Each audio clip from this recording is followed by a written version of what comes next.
Everyone, and welcome to the video tutorial series. This is going to be a complete deep dive in DynamoDB with Python Boto3. What you are about to learn in this course is basically, first of all, I would be telling you about introduction. Why do we want to learn about DynamoDB? Once we learn about that, we'll basically talk about SQL and NoSQL. After that, in the second module, I'm going to be talking about supported data types. What are the data types you can store in DynamoDB? I'm going to talk about the queries that you can use in the DynamoDBs. Once we've done that, the third module is going to be on scaling in DynamoDB. So we'll look into provisional capacity and on-demand capacity, which means how you can set up your WCUs and RCUs, that is read. So we learn all about that. After that, we are going to learn about keys. In the keys, we'll cover two topics, that is simple keys and composite keys. So we'll learn about all of that. Once we learn about keys, we'll learn why we should not use scan queries because it's more expensive usually. Then we'll learn in the part 5, basically we'll learn about internals. So we'll learn about strong consistencies and eventual consistencies. So we'll learn about all of that in part 4, that is about internals. Once we cover that, in the part 6, I'm going to talk about indexes, how you can set up GSI and LSI, that is global secondary index and local secondary index. So we'll learn about all of that and how you can query the data. We'll actually also write Python codes. I'll walk you through all of that. It's going to be a fun, interesting course. So I'm excited to teach you about everything about DynamoDB that I know. So join me in the course in learning DynamoDB with Python Boto3. Let's see a small video on DynamoDB. App that the world has never seen before. New users are coming in, but can your database scale to handle all the requests? Amazon DynamoDB. It was built to handle internet scale applications at Amazon because traditional databases just weren't built to handle Amazon Prime Day's millions of requests per second. It's a fully managed service, so you don't have to worry about patching and upgrading your databases to the latest version. This means you can sleep in peace without being paged in the middle of the night. Not only are encryption and data recovery built in, but DynamoDB has an industry-leading service-level agreement. DynamoDB handles more than 1 trillion requests per day, and more than 100,000 AWS customers use DynamoDB. Get started today with DynamoDB, the hyperscale database for modern apps that need performance at any scale. Wow, that was amazing, right? So with that video, let's read a couple of definitions and then we would move to the slides. So let me read this for you. Amazon DynamoDB is a key value and a document database that delivers single-digit milliseconds performance at any scale. It's fully managed, multi-region, multi-active, durable database with built-in security backups and restore, and in-memory caching for internet scale application. DynamoDB can handle more than 10 trillion requests per day and can support peak of more than 20 million requests per second. Many of the world's fastest growing businesses such as Lyft, Airbnb, and many more popular companies are using DynamoDB. Hundreds and thousands of AWS customers have chosen DynamoDB as their key value and a document database. That makes sense, okay? Benefits: performance at scale, no server to manage, enterprise ready, key application, serverless web apps, mobile backends, microservices, use cases. These are the use cases, and a lot of people are using it. So now we have a clear idea on why we should consider learning DynamoDB. So before starting this course, what are the prerequisites you require? I assume you have a little bit knowledge in programming. Python should be great, and a little bit understanding about software in general. Rest everything should be fine for this course. So first of all, I just showed you why we should use DynamoDB, why DynamoDB is so great. Massive scalable database with low latency, low operational loads, high scalability, integrated with many AWS services. As I showed you, a lot of users are using DynamoDB, Netflix, Under Armour, Airbnb, Samsung, Adobe, Lyft, and much more. So as I said, DynamoDB is nothing but a NoSQL database. So there are 4 types of NoSQL databases. Key value database, which is nothing but a kind of a hash table or however you want to see. Document database, which can store JSON documents. Then we have columnar database and graph database. DynamoDB sits between key value database and document database, in between them. So it offers both of the functionality. As you can see, DynamoDB, so data is stored in the tables in DynamoDB, can consist of items such as name and value, and the tables have no schema. What I mean by that is basically, let's say you have a record which is name and age, and in the next record can be name, age, email. So the document does not need to have a schema. In case of SQL, you have to define a schema, right? You have to say that this column is going to be varchar, this column is going to be this. You have to define a certain schema. But in Dynamo or NoSQL, there is no need to do that. All the scaling, software updates, everything has been handled by AWS. So you can focus more on learning. Basically, you can focus more on developing your apps much faster. Now we would move to the next module, that is a part 2, which I would cover the types of, I would cover the data types in DynamoDB, what type of data you can store in DynamoDB. That would be the second module.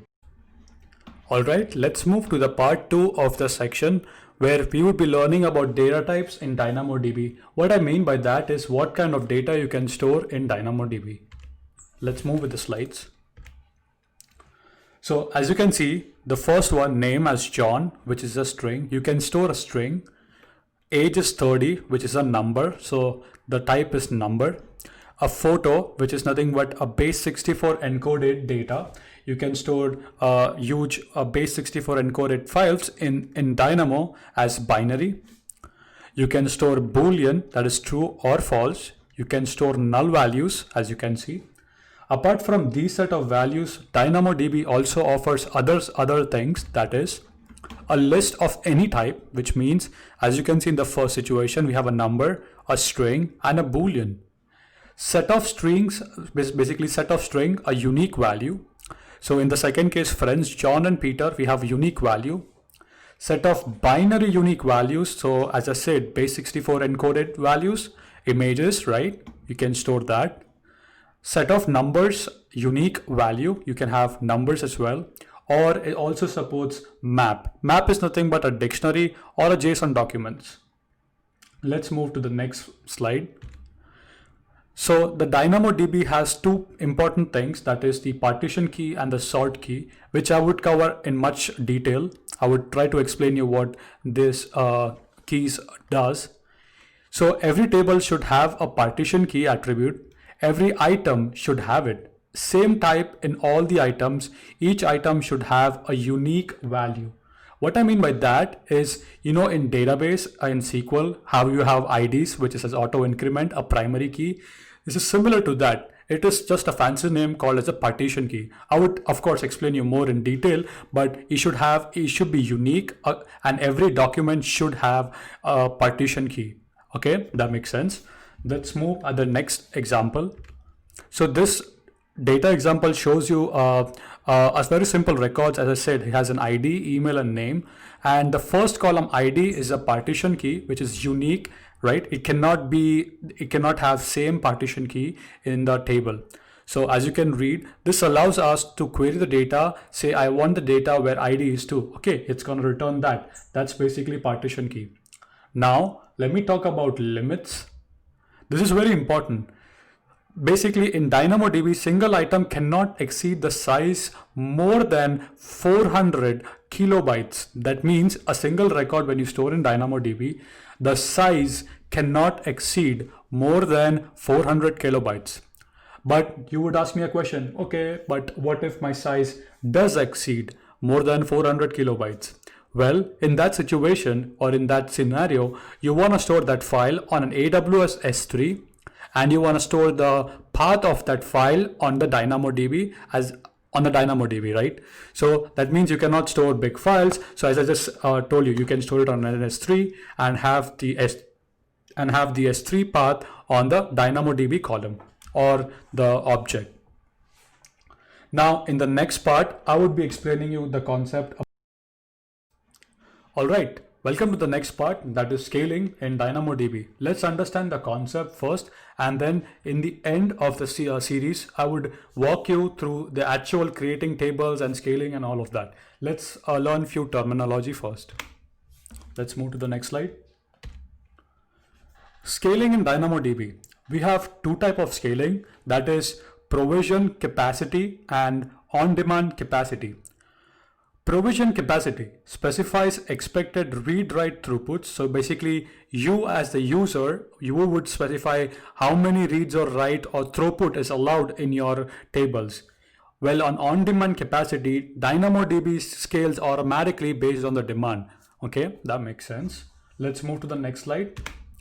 Provision capacity directly specify how much throughput you need, defines the capacity per table, amount of RCUs, and WCUs can change at any time. So basically, you as a user have the ability to change the RCUs, that is the read-write capacity and the write capacity, read and write capacity units. So you can change that anytime you want.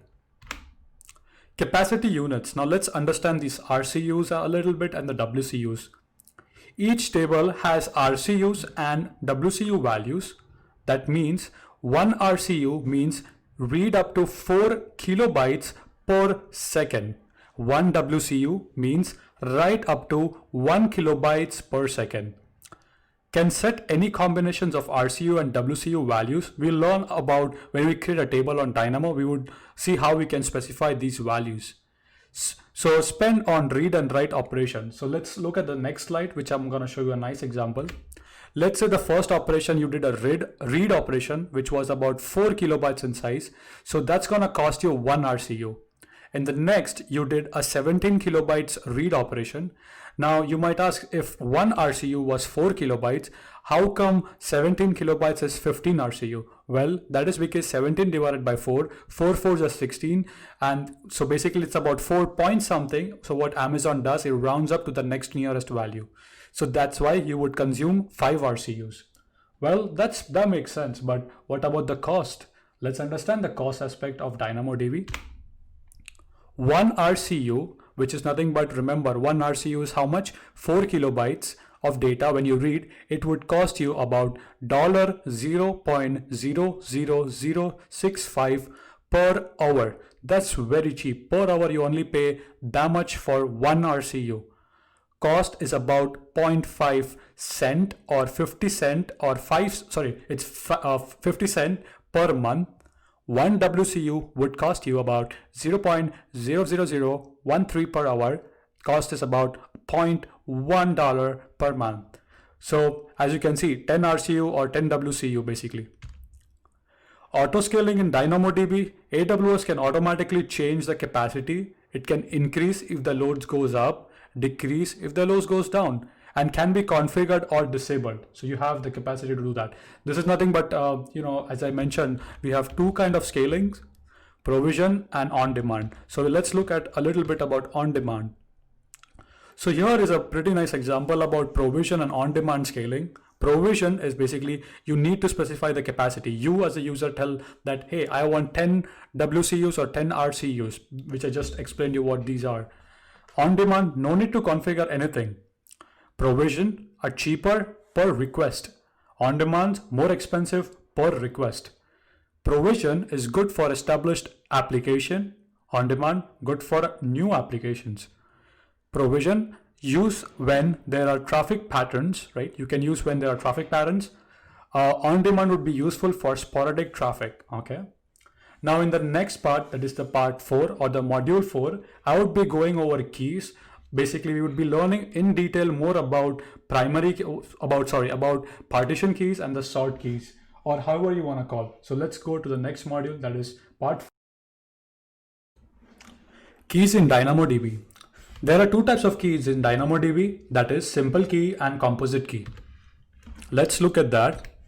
Simple key is nothing but a partition key. So basically it allows you to fetch data, a single item based on that key. What I mean by that, think of this as a SQL. In SQL, how you have an ID which is unique, a primary ID which is auto incrementing. So you can get data with that ID, right? That's a That's the simplest definition I can give you of partition key. Okay. Second, we have composite keys. Composite key is a combination of partition keys and sort key. Now we would learn about composite keys in a bit, but let's understand a small example before that. So I'm gonna skip the first two slides for now and show you this example. Let's say we have a table of post. It has two attributes, a user ID and a timestamp. And you wanna find all the posts by one user and then sort them by time. How do I do that? If you have a only partition key, it's not possible. Let me show you what I mean by that. This is the data, right? You have, so user ID, you have the user ID, you have timestamp, and you have messages. Remember one thing very important that I would like to share. Let me take my pencil. As I said, the partition key, I'm trying to take my pen here. Okay, so as I said, remember the partition key has to be unique. Remember I said that? So let me go to the first slide. As I said, the partition key has to be unique, right? So, but if you observe here, I have the partition key as same 1, 1, 1, then I have 2, 2. But if you see, I have to use a composite key that is nothing but a sort key. Let's see another example. So if you see in this database, my partition key is a user ID, which is nothing but an ID, right? A way to do that. But if you have these IDs are same, if you see, I have this IDs 1, 1, 1, 1. And my sort key has to be unique. If you see, this is 1000, 2000, 3000. So if you see, the combination of partition and composite key has to be unique. So if you see 1 and 3000, 1 and 2000, that's unique, right? So you have to keep that in mind. So what composite keys allows you is to write complex queries. With partition key, you can get, hey, give me the user where the user ID is 1. Okay. So it's only going to give you records, right? Then you can sort it or filter it out by a sort key. Now let's move to the slides that I just skipped. Now this would make a little more sense. Composite keys. Key composed of two attributes, that is partition keys and sort keys. Partition keys, as I said, has to be there, has to be unique. But if for some reason it's not unique, you can provide composite keys. And remember, composite key is a combination of partition and sort keys. And they both, a combination of both has to be unique. So that should make sense. Well, how to query composite keys? You can apply these filters. As I said, operators like less than, equal to, greater than, equal to, less than, greater than, in the combination of that. We would see more in detail. So hopefully this example was clear. In this example, as you can see, I had a partition key as a user ID and the sort key as a timestamp. So I can apply all the filters, such as give me people where the user ID is 1 and the timestamp is greater than 1000, less than 3000, or stuff like that. So you get an idea what I was talking about. Well, you can also, so I just told you about the query, right? You can do something like that, which makes sense. So now what I want to do is I actually want to go to the AWS and I want to show you a small demo about that. So let's go to the AWS and see a small demo about partition keys and sort keys. So since I explained you about the partition and the sort key, I would like to show you a small example on AWS right now. So I'm on my AWS management console. I've already logged in. What I would do is I would head over to the DynamoDB right here, so we understand whatever we have learned in a better way. I'm going to head over to our DynamoDB. This is the UI, so you need to click on the create table there. Now, as you can see, here we have a table name. Let's give the table name as users, and it's asking me a primary key. So if you saw the slides, we have the user ID, which was the partition key. So let's try to do the same thing so we understand things in a better way. So user ID. Now it's asking me a type. It can be string, binary, or number. So let's use number, right? So we had number in this case, right? Just to understand things a better. Now DynamoDB is asking me, Saumil, do you want to add a sort key? Well, if you click yes, then you can have similar user IDs, or the partition key can be same, and you can have the sort key that has to be unique. The combination of partition and sort key has to be unique. So I would say, yes, I would like to add a sort key. Now, what is a sort key? I would say my sort key is gonna be timestamp. So now it's asking me, DynamoDB is again asking me, okay, what do you want the type to be? I'm gonna give a number again. You can choose a string as well. That makes sense. Now, we would learn about a lot more in DynamoDB, as I said, about global indexes, LSI, GSI, all of that is there. So, but not now. Let's go with very basics first. Create. This would create a table for me on DynamoDB. As you can see, the table is being created for me. Here is my table called users, and we have these tabs to navigate: overview, items, matrix, alarm, capacity, indexes, global tables, backups. We'll see all of that in details, but for now, let's head over to the items. Right now, you do not see anything. That is because you do not have any item right now. Let's try to add a first data attribute to this. So let's click on the create item. There are two ways in which you can create an item. You could use this method, or you can just directly write a JSON. Well, I usually like to write the JSON. So for now, let's write user ID 1, timestamp, as I said, 1000, right? So that's my first data. So as you can see in the slides, we had a message. Let's have a message. So now I'm gonna have one more attribute. Remember, it's a schemaless database, so that means you do not have to have a schema. My name is Samuel Shah. That's my first record. Okay. So if you click on continue or okay, it would add the record for you. Now let's add one more record here. I'm gonna click on type text, and I'm gonna put the user ID as 1, timestamp as 2. Then I'm gonna say message, I am teaching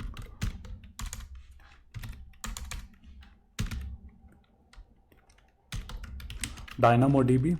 That's my second message, and I'm gonna add one more message just to understand things better. So text, I would change the timestamp to be 3000. Remember, the combination of these two has to be unique. So now what I'm saying is,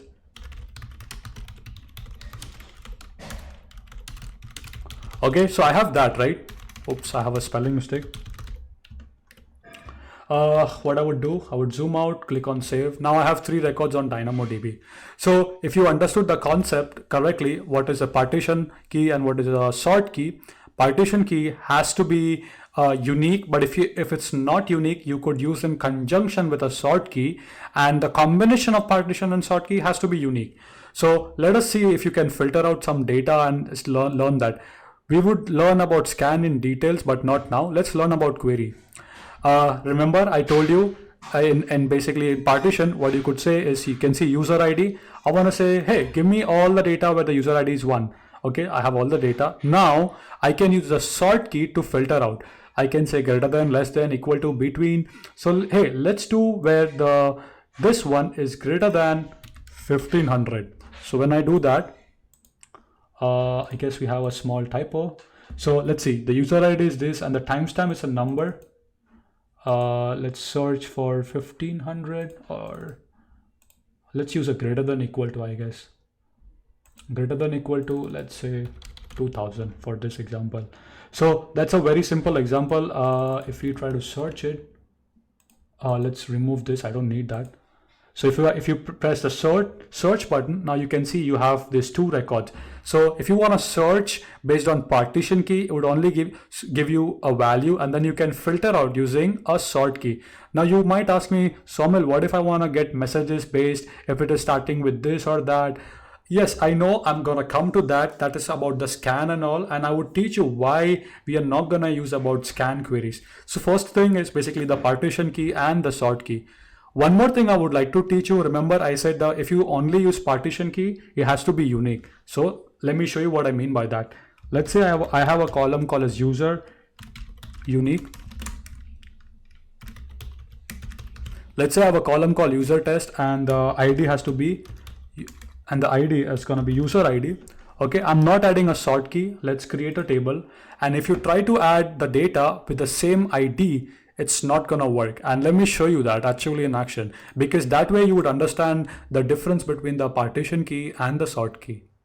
Let's go to item, create item, gonna use the text editor. So here it's telling me, hey, I add the user ID. I think it was string. I selected this as a string.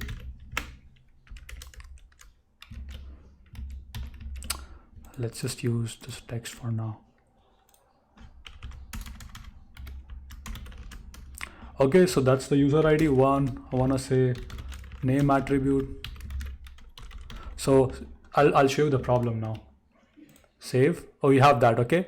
Now, when you try to enter one more record here with the same user ID but a different attribute,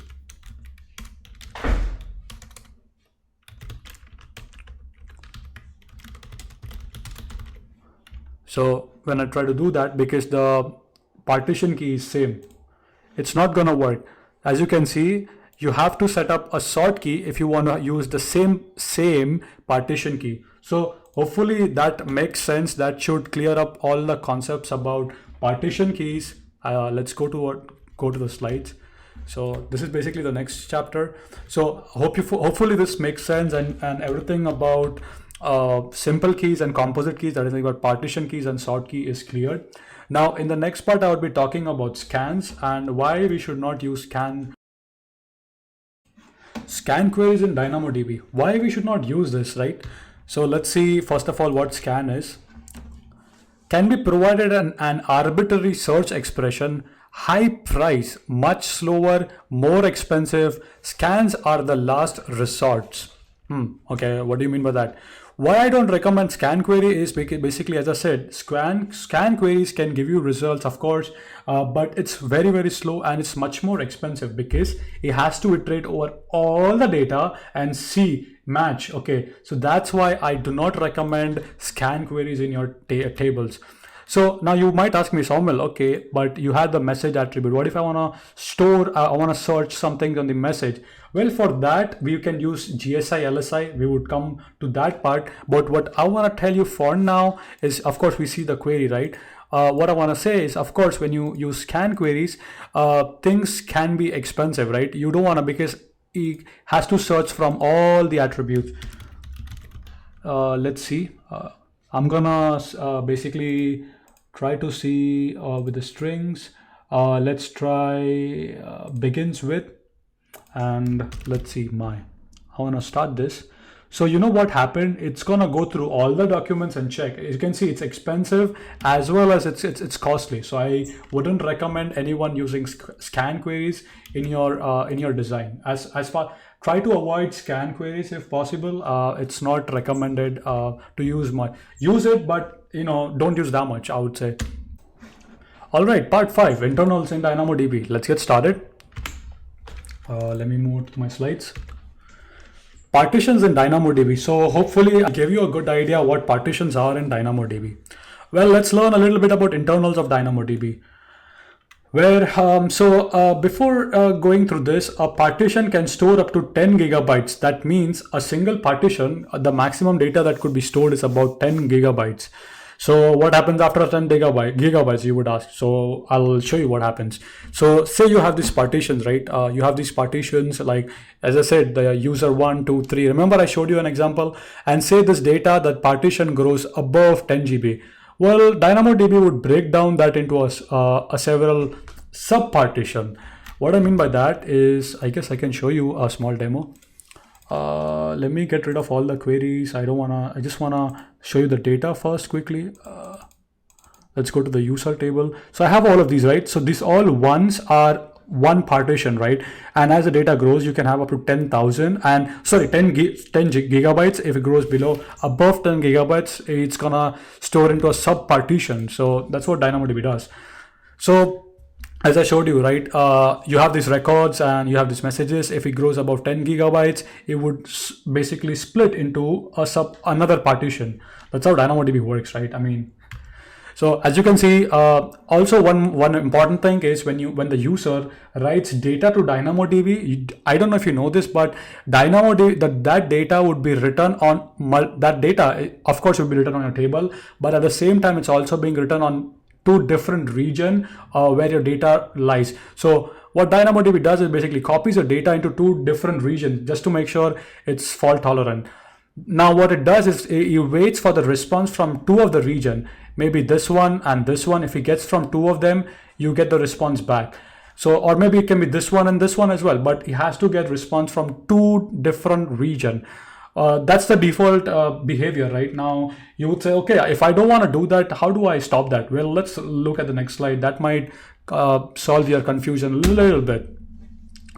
So when reading data on DynamoDB, there are two things: strong consistency and eventual consistency.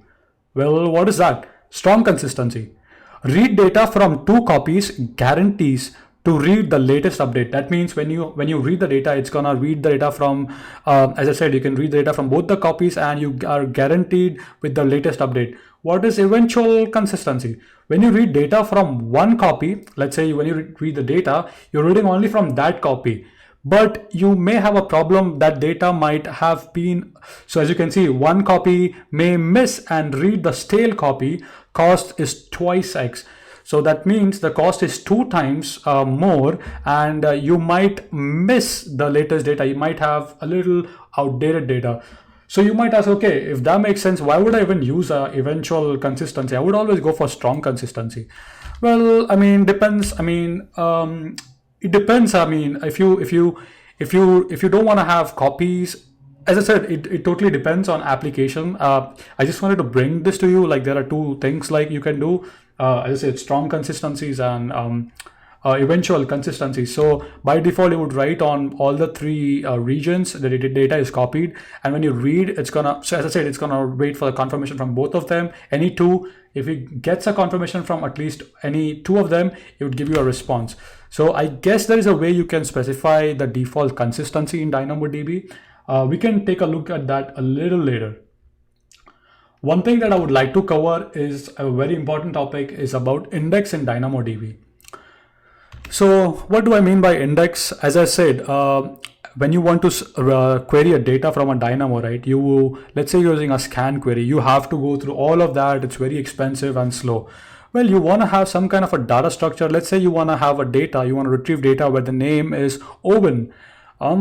Yeah, use scan query, it's fine. That's gonna be slow, but is there a better way I could do something? Well, yes, that is basically setting up indexes on DynamoDB. DynamoDB, as I said, what you want to do is some kind of data structure. So in this data structure, what you want to have is, as you say, you want to have a name as Owen, right? So you want to have one more column called as name, which is a partition key, and the value as the ID of whatever, you know what I'm saying. So the way you can achieve that is DynamoDB offers certain features like that. It's called indexing. So as I said, there are 2, I can again show you with a simple example. Let's say,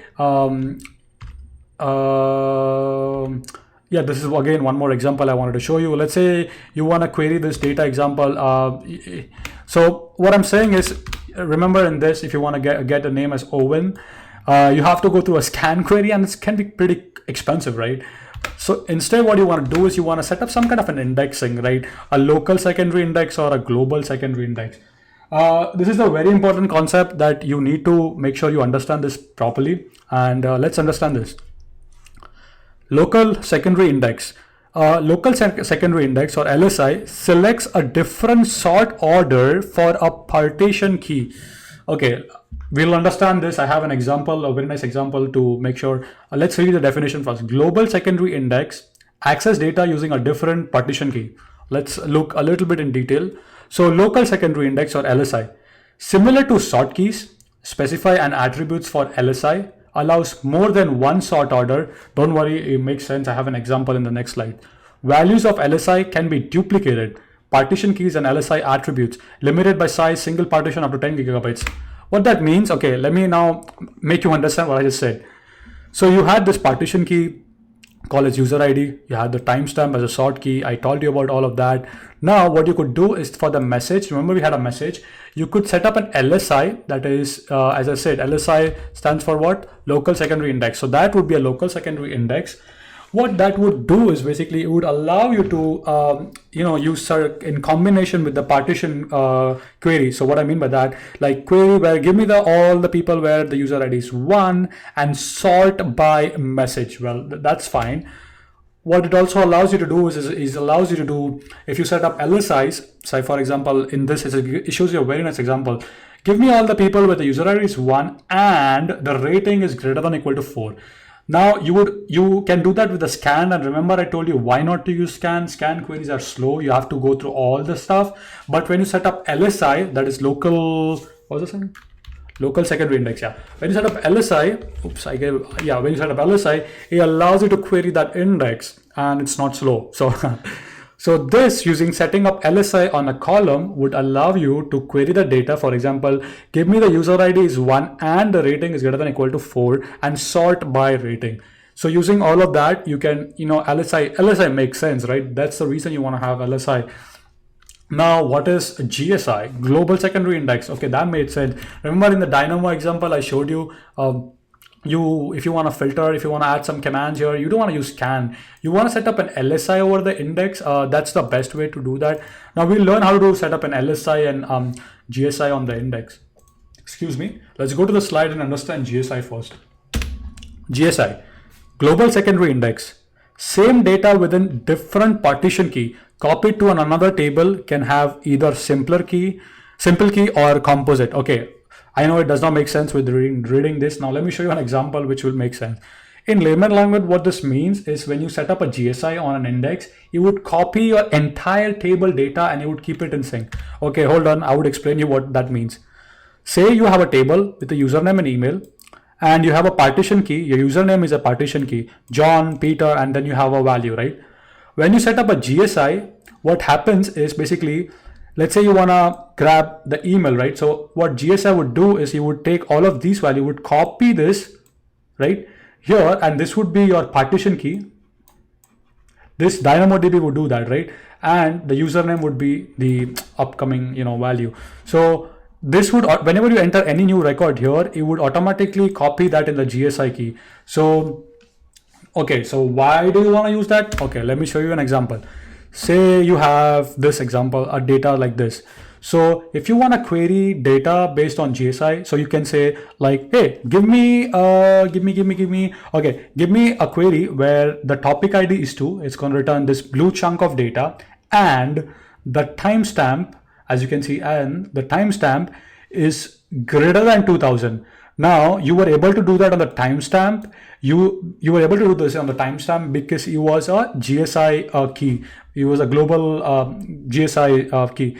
So all I'm saying is basically, now you would ask me the difference. Okay, what's the difference between a GSI and LSI? I can use a LSI, right? Well, LSI, remember, you have to specify a partition key. Here, I don't need to use a partition key at all. I can directly filter by this and GSI key and the other value.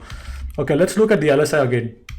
So remember in LSI, if you had to do that, you had to specify, hey, I had to say like, give me the user ID 1. What was the user ID? It was a partition key. You had to specify a partition key always in LSI. In GSI, you don't need to specify a partition key.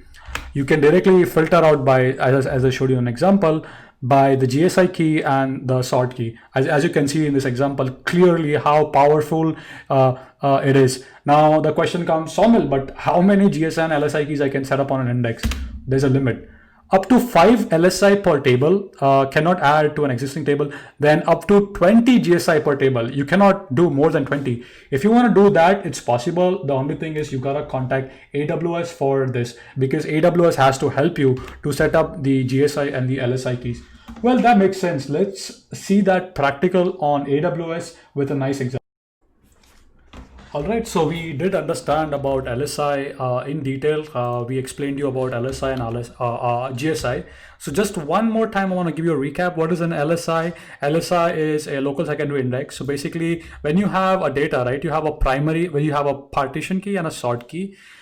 So here, if you do not set up an LSI, what you could do is you can get the user ID is equal to 1 and the timestamp is greater than 1000. It would return all of these elements.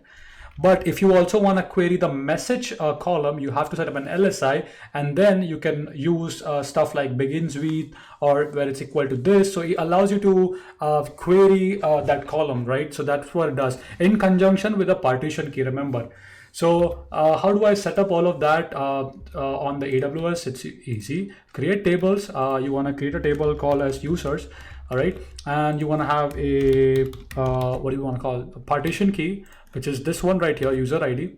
I want to call this as a number. I want to add a sort key. The sort key is going to be timestamp.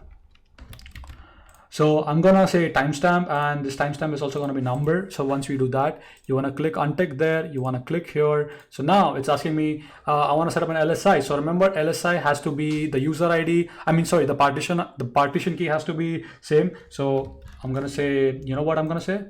I'm gonna say user ID, right? I'm gonna do that, add a sort key. Now I wanna search message field in that. So message field there. So the user ID is a type of number, remember here, so it has to be same. Message field as string. I can click on, hey, I want to create a local secondary index. So I'm going to click on add index, and let's click create index.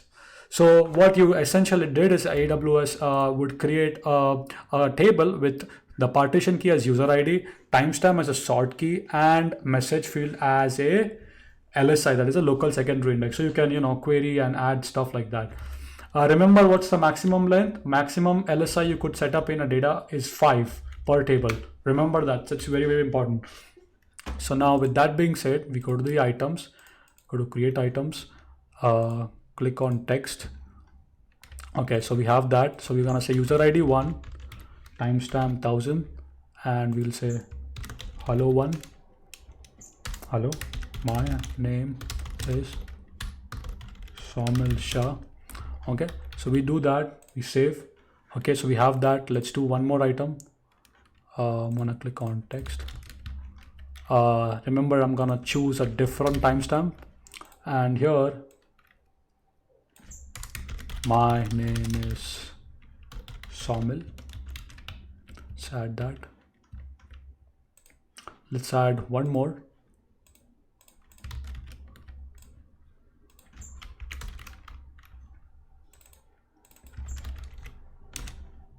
And save that.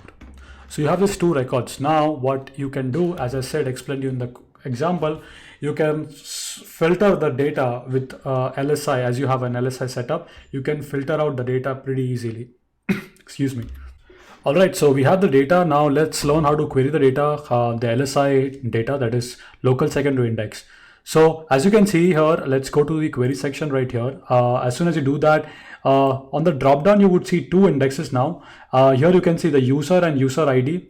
So user ID and timestamp, right? So this tells you that if you want to query this table, user ID is the partition and the sort key is the timestamp. If you want to start querying the message, it's telling you the user ID is the partition key and the message is the sort key. So it allows you to have multiple sort keys. So let's query this one. So say you have user ID, let's say you want to have user ID is 1, and where the timestamp is greater than equal to, let's say 1000. So you could do that. So of course it's going to return all the records. Let's say 2000. Filter, you have that. Now if you want to query that with the message, what you could do, I selected this one. So now the user ID, let's say I want to grab where the user ID is 1 and where the message, since we have our LSI setups, let's say it begins with my. With that being said, it would give you 2 records because these are the only 2 fields that are matching here. So that's how you would use LSI and GSI. It will allow you to query data, allows you to query that fields. Basically you can quickly change here, like if you want to query the user and the user ID and the timestamp, you use this. If you want to query user ID and messages, you would use the LSI one, and then you can start querying right here. So that was a small example on LSI. All right, let's learn how to create a GSI on DynamoDB. So head over to the table, create table. Let's create a GSI. As I said before that, let's see an example. So in LSI, you had to have the partition key same in order to query the data. So remember in this example, we had user ID, timestamp, messages. So user ID was a partition key, timestamp was a sort key, and we set up an LSI for user ID, and another field was message, right? So what GSI does is basically you can use different fields. So as you can see, it allows you to query the data. Basically, let's say in this example, user ID is the partition and the timestamp is the sort key, and you can set up GSI on ratings and topic ID. What that would do is basically allow you to query the data something like topic ID is greater than 2 and rating is equal to 5. So basically querying multiple those 2 fields if you want to do. So if you want to do that, if you want to set up a GSI, it's very, very easy. Let's set up a partition key and a sort key. So I'm gonna do a timestamp. As I said, now I'm gonna click here, I'm gonna click on add index, and I wanna add a GSI index. So I wanna add it on, let's say, rating. It's gonna be a number, and let's add a sort key there. As you can see in the example, right, this is exactly what I'm doing. And you wanna have topic ID, right? You wanna set up a GSI, add index, and you wanna click on create. So the DynamoDB would, and behind the scenes, it would copy that data. Since you have a GSI setup, you don't have to worry about all of that. It would do automatically, right? Don't worry about all of that. So once a table has been created, let's insert a few records into it and understand a little bit so yeah, table is being created, items, create items, text. Okay, seems like user ID was a string. No problem. I thought it was a, but it's fine. So let's set up 1,000. Let's give it a rating as 1 and a topic ID of 100. So let's add the data there. I'm gonna add few more data. So remember, a user ID was what? You know that. What was user ID? It was a partition key. Timestamp was a sort key. So you can have the same user ID with a different partition key. And this too was again a GSI, global secondary index. So we could have something like this maybe. See how everything is working now? So that should make sense, hopefully.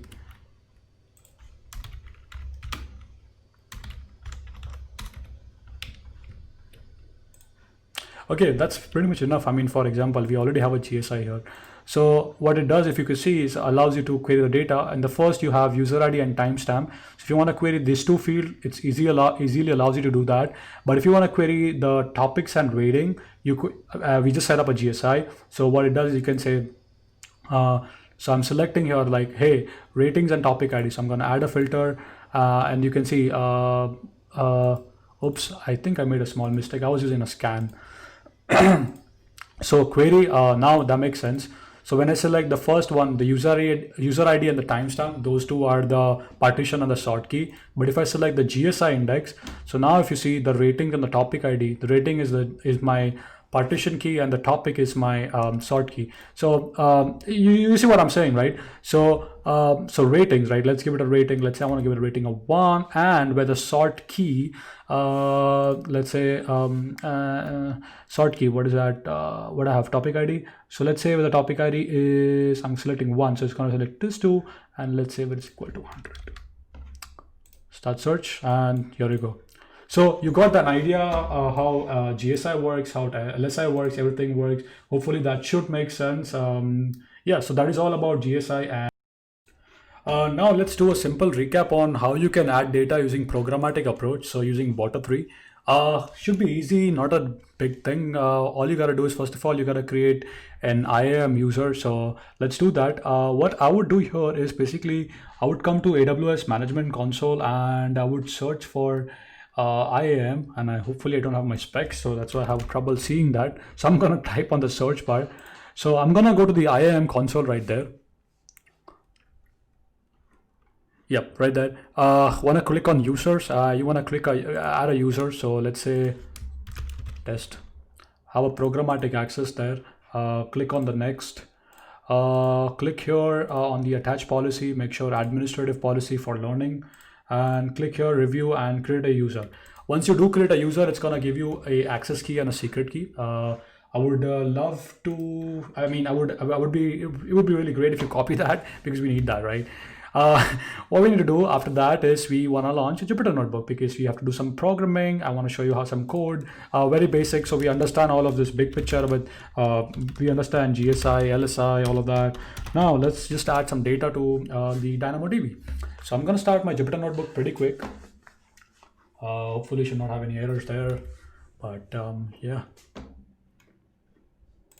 So let's create a new Python file and let's start programming there. So right here, personal projects, DynamoDB tutorials. All right, so now we have the table, right? So I just have a very simple DynamoDB table here called users. I'm just gonna delete everything here, and remember, I don't have any GSI or LSI setup here, so I'm gonna teach you a very simple CRUD operation: scan query, scan queries, delete item, and put item into the DynamoDB. Okay, so let's learn about all of that. So let's get started. So first thing what we need to do is, first of all, define the imports, all the imports that we need. Second thing, we need to define some configurations, that is the AWS access key, secret key, region, table name, partition key that we are using. In this case, partition key is user ID, sort key is a datetime, which is a string datetime. Okay. So first of all, we need to create a resource object, a Boto3 resource object, DynamoDB. Then we create a table, client.table, and we provide the table name. Okay. So first thing what we want to do is we want to learn how to insert items into DynamoDB. Okay, should be very easy. As I said, if you want to do complex queries, you can of course use GSI, LSI, set up all of that, so you know what that does now. So what am I going to do is I'm going to define a JSON record here, which looks like this. JSON. Oops. Yeah, so I'm going to just print that JSON record quickly to just show you how it looks like. That's the JSON record. Okay. So just a user ID, basically a user ID string 1, data string datetime, and a message, right? So that makes sense. Now, if you want to insert that item into the DynamoDB, all you use is put item, and then you say item is equal to and you provide the JSON. With just that easy, I mean, if you just say response, it's gonna give you a response. And if you head over to AWS console, and sure enough, we have that. Okay, let's try one more. Let's have the same partition key, and the sort key would be different. So let's do sawmill JSON record. We insert that, and we refresh. We have 2 records. So it's that easy to insert item into the DynamoDB. Let's use the query operator. So in DynamoDB, remember, we have 2 things, scan and query. So query allows you to do it on the partition and the sort keys. So this whole thing should be clear. I mean, I have explained everything in depth, so I'm assuming you now know everything. So from DynamoDB, conditional import keys and utters. Now, first of all, let's define a query, right? So we wanna basically do a query. I'm saying where key is equal to partition key, that's the name of the column. Partition key column is user ID, and the value is equal to 1. So I'm just saying it, hey, give me the data where the partition key is partition key, that is user ID, is equal to 1. So with that query, I can run that, and if you want a response, you can grab the response, and you can it basically returns a JSON object. So now we can see we have all the data. Perfect. That's just query. Now let's learn about the scan query. Remember, scan, you don't want to do that because it's an expensive, because you iterate through all of the records, right? So scan queries are equally very easy. All you can do is you can say filter expression utters, and I'm saying that message begins with saw. So if you see here on the database, I have sawmill, and I'm using a scan query. So it's an expensive one. The cost is also twice. Remember that. So, but for learning, it's fine. So begins with SO. We run that. Okay. And we grab the response item. And sure enough, we have all the data. Now, if you want to delete item on certain condition,